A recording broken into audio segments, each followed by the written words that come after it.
Hi, today we're going to talk about the pros and cons of downsizing or right sizing. They're really the same philosophy. Simply being able to, in a moment's notice, jump on a plane, get in your RV, or go out on your boat for as long as you want, whenever the mood strikes you. You spend a lifetime working on deadlines and sacrificing today for a better tomorrow. Well, if your clock on the wall is even getting close to that proverbial Miller time, well, my friend, I'm here to help. Or if you just don't want to leave a big mess for your family and friends to clean up someday, I can help. Every day I have conversations with people just like you at no cost and no pressure. Just the facts so that you can make an informed decision that will get you to the future that until now was just a dream in your head on those Friday commutes. Some of the cons to downsizing, though, and there are a few. It's an emotional challenge. Leaving the family home with years of memories is tough. Sorting through and letting go of belongings can be overwhelming. There are ways to minimize this, but the reality is, if it's hard for you to do now, imagine how your family and friends will feel if they are left with the task should the unthinkable happen to you. Upfront costs, moving expenses, repairs, closing costs, taxes, and depending on each individual or couple's financial position, you can expect to pay taxes on anything over $250,000 or $500,000 of realized gains. Tax laws are ever evolving. Nobody wants to pay more than they have to, especially after all you've already contributed. There's less space. You might feel cramped for hosting parties, and if you opt for a condo or a townhouse, parking can be an issue, especially with the newer buildings. Some of the developments, it seems like parking was an afterthought. Potentially higher cost per square foot. Newer condos and townhouses can have high HOA fees, assessments, and higher costs per square feet. The older ones could need repairs. That could result in, there again, more special assessments. So we have to be smart. Once we sell your house, we have to find a house that is budget friendly, but also friendly for you to live in. Because let's face it, you can't travel all the time, right? Or can you? I don't know.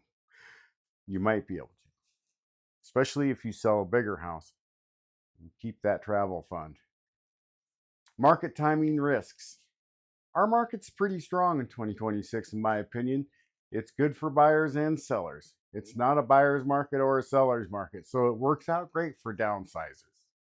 However, these things can change and markets fluctuate.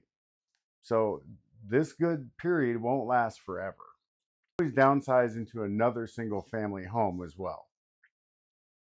Now let's talk about the pros of downsizing. Lower ongoing costs. If your current home was paid off or almost paid off, you can pay cash for your right-sized home and more than likely have several $100,000 or even more left over for investing, travel, or just to give away to charity. Smaller home means less property taxes, utilities, insurance, further compounding your savings. If you're ready to retire but worry about the strength of your portfolio, this could shave 5 years off your timeline.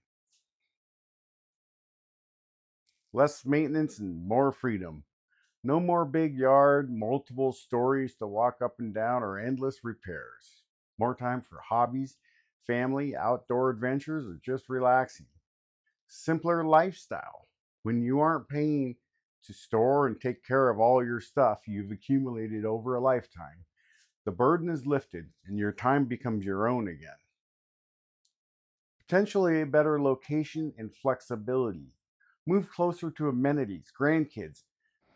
Bottom line for Snohomish County downsizers is even if you're financially strong without leveraging your hard-earned equity, you could always use the money to travel.